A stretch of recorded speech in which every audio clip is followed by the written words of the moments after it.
오늘 하나님께서 우리에게 주신 말씀은 여호수아서 8장 24절에서 35절까지의 말씀입니다. 여호수아서 8장 24절에서부터 35절까지의 말씀을 저와 여러분이 한 절씩 교독하시고 마지막 35절을 함께 읽겠습니다. 이스라엘이 자기들을 광야로 추격하던 모든 아이 주민을 들에서 죽이되 그들을 다 칼날에 엎드러지게 하여 진멸하기를 마치고 온 이스라엘이 아이로 돌아와서 칼날로 죽임에 그날에 엎드러진 아이 사람들은 남녀가 모두 12,000명이라. 아이 주민들은 진멸하여 바치기까지 여호수아가 단창을 잡아 든 손을 거두지 아니하였고 오직 그 성읍의 가축과 노력한 것은 여호와께서 여호수아에게 명령하신 대로 이스라엘이 탈취하였더라. 이에 여호수아가 아이를 불살라 그것으로 영원한 무더기를 만들었더니 오늘까지 황폐하였으며 그가 또 아이 왕을 저녁 때까지 나무에 달았다가 해질 때에 명령하여 그의 시체를 나무에서 내려 그 성문어기에 던지고 그 위에 돌로 큰 무더기를 쌓았더니 그것이 오늘까지 있더라. 그때 여호수아가 이스라엘의 하나님 여호와를 위하여 에발산에 한 제단을 쌓았으니 이는 여호와의 종 모세가 이스라엘 자손에게 명령한 것과 모세의 율법책에 기록된 대로 쇠연장으로 다듬지 아니한 새 돌로 만든 제단이라. 우리가 여호와께 번제물과 화목제물을 그 위에 드렸으며 여호수아가 거기서 모세가 기록한 율법을 이스라엘 자손의 목전에서 그 돌에 기록하매 온 이스라엘과 그 장로들과 관리들과 재판장들과 본토인뿐 아니라 이방인까지 여호와의 언약궤를 맨 레위 사람 제사장들 앞에서 궤 좌우에 서되 절반은 그리심산 앞에 절반은 에발산 앞에 섰으니 이는 전에 여호와의 종 모세가 이스라엘 백성에게 축복하라고 명령한 대로 함이라.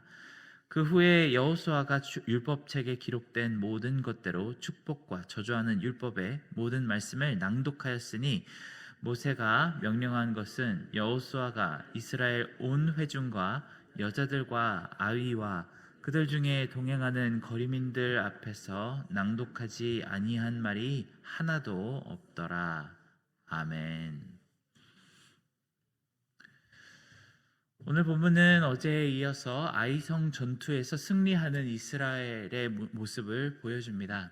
처음 아간의 죄 때문에 비루한 패배를 겪었던 것과는 다르게 이스라엘은 아이성을 상대로 굉장히 큰 승리를 거두고 그 대적이던 아이성 사람들을 전부 멸족시키는 장면이 담겨 있습니다. 그리고 하나님의 말씀을 그 터 위에서 선포하는 위대한 개선식을 치르는 장면이 오늘 말씀을 담고 있습니다. 여호수아서를 비롯해서 대부분의 성경 말씀은 자세한 배경의 설명을 길게 붙이지 않습니다. 그래서 별다른 지식이 없는 사람들이라면 아이성에 살던 왜 남녀노소 이 모든 사람들이 이렇게까지 비참하게 한 명도 빠짐없이 멸망을 당해야 하는지 이해하기 어렵습니다. 보통 전쟁이 나면 고대 시대라도 이렇게까지 사람들을 전부 죽이고 적국의 왕을 치욕스럽고 고통스럽게 죽이는 경우가 없습니다. 대부분 그 땅을 정복하고 그 사람들을 복속시켜서 높은 세금을 부과하고 공물을 많이 받는 것이 훨씬 이득이 되기 때문에 항복이 이루어지는 경우엔 오늘 말씀과 같이 모든 사람을 죽이는 일은 좀처럼 일어나지 않았다고 합니다. 그런데 오늘 말씀을 보니 25절과 26절에만 보면 아이성 주민이 12,000명이 죽었고 아이성 모든 주민이 진멸할 때까지 여호수아가 들었던 단창이 손에서 내려오지 않았다고 합니다.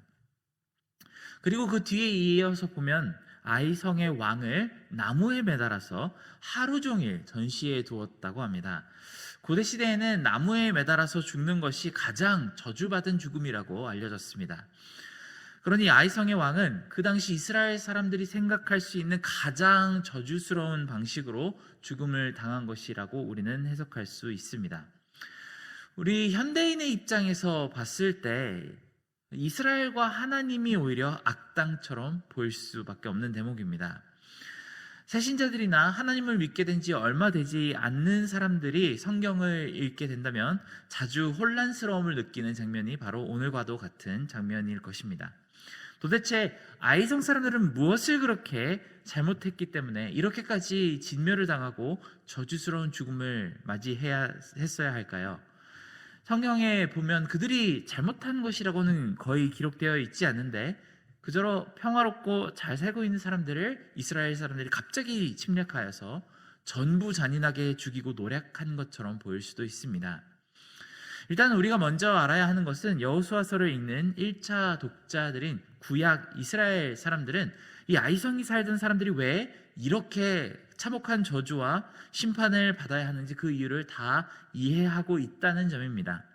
그들은 왜 하나님께서 아이성을 이렇게 심판하셨는지에 대해서 의문하지 않았습니다. 오히려 처음에 여호수아의 군대가 아이성 사람들에게 패배한 점을 더 의아스럽게 생각했습니다.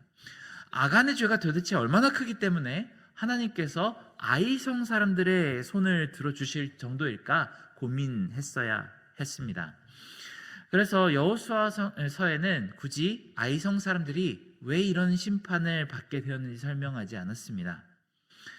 하지만 하나님께서 이미 가나안 사람들이 왜 이런 심판을 받아야만 하는지 모세를 통해 이미 이스라엘에게 자세히 설명해 주시는 구간이 자주 등장합니다. 유대인들이 토라라고 부르는 이 모세 오경에는 이런 설명들이 자주 등장하는데 특히 레위기 18장에는 구체적인 그들의 죄악상이 장 전체에 담겨 있습니다. 레위기 18장의 시작에 이렇게 기록되어 있습니다. 1절부터 5절까지의 말씀인데요. 여호와께서 모세에게 말씀하여 이르시되 너는 이스라엘 자손에게 말하여 이르라. 나는 여호와 너희의 하나님이라. 너희는 너희가 거주하던 애굽 땅의 풍속을 따르지 말며 내가 너희를 인도할 가나안 땅의 풍속과 규례도 행하지 말고 내 법도를 따르며 내 규례를 지켜 그대로 행하라. 나는 너희의 하나님 여호와니라. 너희는 내 규례와 법도를 지키라. 사람이 이를 행하면 그로 말미암아 살리라. 나는 여호와니라. 이렇게 말씀하십니다.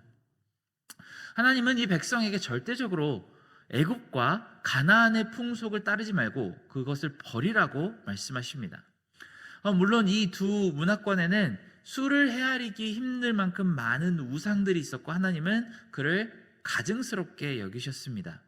그런데 레위기 18장을 계속 읽어 내려가면 그 당시에 가나안 사람들의 죄악상이 얼마나 역겹고도 더러웠는지 낱낱이 기록되어 있습니다. 이 말씀에는 당시 가나안에서 횡행하던 근친상간에 대한 경고가 담겨 있고 동성애에 대한 경고가 담겨 있습니다. 심지어는 계속 읽다 보면 짐승과 수간하는 죄에 대해서도 말씀합니다. 몰렉이라는 우상에게 제물을 바치기 위해서 자식들을 불에 태우는 풍습에 대해서도 말씀하시며 하나님은 격렬한 진노를 드러내십니다. 그리고는 레위기 18장 말미에 이렇게 말씀하십니다. 24절에서 25절인데요. 너희는 이 모든 일로 스스로를 더럽히지 말라. 내가 너희 앞에서 쫓아내는 족속들이 이 모든 일로 말미암아 더러워졌고 그 땅도 더러워졌으므로 내가 그 악으로 말미암아 벌하고 그 땅도 스스로 그 주민을 토하여내느니라 라고 말씀하십니다. 그러니 우리는 이런 말씀들을 보면서 이 당시 아이성 사람들이 왜 그렇게 하나님의 격렬한 진노로 인해 멸망당해야 했는지 알 수 있습니다. 오늘 본문 가운데 죽임당한 12,000명의 주민들은 죄 없는 순진한 사람들이 아니었습니다. 수백 년에 걸쳐서 하나님을 진노하시게 했던 추악한 죄를 습관적으로 저지르는 그런 사람들이었습니다. 하나님은 아이성 사람들에게 합당한 심판을 내리셨습니다. 우리 하나님은 죄를 반드시 심판하시는 하나님이십니다. 은혜와 그리스도의 피로 정결하게 되지 않으면 반드시 모든 죄인들이 스스로의 죄값을 치르도록 하시는 공의의 하나님이십니다. 만약 우리가 죄를 짓고 되었어도 하나님이 이를 못 본 척 하신다거나 아니면은 은혜로운 분이시니까 아무 일도 없었던 것처럼 넘어가시는 분이 아니십니다. 하나님이 죄를 미워하신다고 하신 만큼 우리 또한 죄를 미워하고 대적해야 한다는 사실은 성경 도처에서 굉장히 자주 우리에게 나타나는 말씀입니다. 우리는 종종 죄를 미워하되 죄인은 미워하지 말라고 말을 하죠. 하지만 그것은 하나님에게는 적용되지 않는 말입니다. 죄가 지옥에 가고 죄가 심판을 받는 것이 아니라 죄인이 지옥에 가고 죄인이 하나님께 심판을 받습니다. 우리는 이 점을 잘 기억해야만 합니다. 간혹 가다가 우리 세대를 바라보면 우리가 가나안 땅의 거민이 아닐까 하는 무서운 생각이 들 때가 있습니다. 우리 시대의 죄악상을 기록하고 마주보는 것이 굉장히 두렵고 무섭습니다. 하나님께서 만일 지금 어느 다른 민족에게 우리가 날마다 저지르는 그 죄를 말씀하시며 너희는 저 뉴욕 땅에 아니면 서울 땅에 사는 사람들처럼 가증한 일을 하지 말라고 경고하고 계신다면 어떻게 할까 하는 걱정이 듭니다. 그 죄 때문에 하나님께서 마음에서 그 백성을 토해냈다고 말씀하시면 어떡하지? 그래서 언제든지 닥쳐올 수 있는 그 심판을 우리가 준비해야 하면 어떡하나 하는 그런 마음이 듭니다. 이런 이유로 우리는 그 다음에 나오는 장면을 집중해서 보아야만 합니다. 아이성을 그 이름의 뜻대로 황폐화된 언덕으로 만든 뒤에 이스라엘 백성은 잔치를 벌이고 승리에 축하하지 않습니다. 그 돌무더기 근처에 모여서 이스라엘 백성들은 여호와께 제사를 드리고 모세가 받은 율법을 낭독하며 남녀노소 모든 사람들이 이 율법을 듣는 장면이 등장합니다. 분명 이 낭독하는 말씀 속에는 레위기 18장 가나안 사람들의 죄에 대한 대목이 포함되어 있었을 것입니다. 그리고 이런 죄를 짓는다면 그날 그들의 손에 멸망한 아이 사람들과 똑같은 운명이 그들에게도 주어질 것을 경고했을 것입니다. 레위기 18장 마지막 절인 30절의 말씀에 이렇게 말합니다. 그러므로 너희는 내 명령을 지키고 너희가 들어가기 전에 행하던 가증한 풍속을 하나라도 따름으로 스스로 더럽히지 말라. 나는 너희의 하나님 여호와니라 라고 말씀합니다. 이 말씀을 우리는 분명히 듣고 이런 죄를 절대로 답습하지 말아야겠다는 결심을 해야만 했을 것입니다. 이런 처참한 멸망을 우리 또한 당하지 말아야지라고 이스라엘 백성들은 결심했을 것입니다. 우리의 죄가 무너진 자리는 반드시 하나님의 율법으로 채워져야만 합니다. 죄로 인해 심판을 받고 무너진 것이 무엇이든지 간에 그 터 위에는 다시 하나님의 질서가 온전히 세워져야만 합니다. 마태복음 12장에 보면 주님께서 한 가지 기이한 비유를 말씀하십니다. 한 사람이 귀신에 들려 있다가 어떤 계기로 그 귀신이 그 사람에게서 나오게 됩니다. 귀신이 한참을 밖을 돌아다니며 머물 곳이 없나 보다가 마땅한 곳이 없자 원래 있던 그 사람에게로 돌아가자고 스스로 말합니다. 그런데 와서 보니까 그 사람이 깨끗하게 청소가 되어 있고 수리되어서 아주 정상적인 건강한 삶을 살고 있었습니다. 그런데 예수님의 말씀을 곰곰이 살펴보면 이 사람에게 굉장히 커다란 문제가 하나 있습니다. 바로 빈집이었습니다. 그러니 자기보다 더 센 귀신 7을 더 데리고 들어가 이전보다 훨씬 형편이 심하게 되었다고 말씀하십니다. 이 비유는 예수님께서 그 권세가 어디에서 오는지 혹시 바알세불이라는 악마에게서 오는 것이 아니냐고 질문을 받았을 때 그에 대한 대답 중에서 나온 비유입니다. 그냥 복음서를 읽다가 이 구절을 보면 조금 이해가 가지 않거나 엉뚱한 말씀처럼 보이지만 깊이 생각해 보면 오늘 말씀과도 정말 깊이 통하는 면이 있습니다. 우리가 모든 죄를 다 깨끗하게 정화받고 해결받는다고 거기에서 끝이 나지 않습니다. 하나님께 내 죄를 올려드리고 그것을 용서받으며 해결된다고 그것이 전부가 아닌 것입니다. 우리 문제가 하나님의 능력으로 해결을 받고 잠시 하나님께 감사를 드리는 것에서 모든 스토리가 끝이 나지 않습니다. 그 뒤에는 훨씬 더 중요한 것이 있습니다. 아이성을 전부 불태우고 그 안에서 행하진 모든 가증한 죄악이 다 심판받은 것보다 더 중요한 것은 다시는 그 땅 주민들이 이전의 죄악으로 돌아가지 않도록 하나님의 말씀을 세우는 것입니다. 귀신 들렸던 사람들에게 그 귀신이 나가는 것보다 더 중요한 것이 있었습니다. 바로 그 마음의 빈자리를 하나님의 말씀과 성령으로 채우는 것이었습니다. 만약에 그 사람이 하나님의 말씀으로 다시 채워졌더라면 그 귀신이 얼씬하지도 못했을 것이고 감히 가까이 다가갈 생각조차 하지 못했었을 것입니다. 그러니 우리는 이 모든 문제 앞에 다시 한번 겸손한 마음을 가지고 하나님 앞에 나아가야만 하겠습니다. 하나님께서 우리의 문제를 해결해 주시고 우리를 다시 말씀 앞에, 성령 앞에 세워주시기를 간절히 구하는 기도를 우리는 해야만 합니다. 그래서 우리가 문제를 해결받고 우리의 죄를 용서받고 끝난다면 그 뒤에 더 큰 문제가 찾아올 때 우리는 그것을 해결할 힘이 없습니다. 하지만 절대 악한 세력이 다시는 우리를 노리지 않을 수 있도록 주의 말씀으로 우리를 채워야만 합니다. 사랑하는 여러분, 우리 모든 교회 성도들이 다시 세움받을 수 있는 유일한 방법은 하나님 말씀밖에는 없습니다. 우리를 죄로부터 멀리하게 하고 거룩한 심령을 회복하게 하는 것은 성경 말씀밖에는 없습니다. 모세의 계명을 다시 한번 낭독하며 돌판에 새긴 이 본문의 장면을 우리는 다시 한번 주목해 보아야만 합니다. 바로 이것이 우리에게 남은 굉장히 중요한 사명이기 때문입니다. 올해 2025년의 막바지를 보내고 다음 해의 시작을 기대하며 우리는 다시 말씀 앞으로 가서 하나님의 질서를 세워가기를 간절히 기원합니다.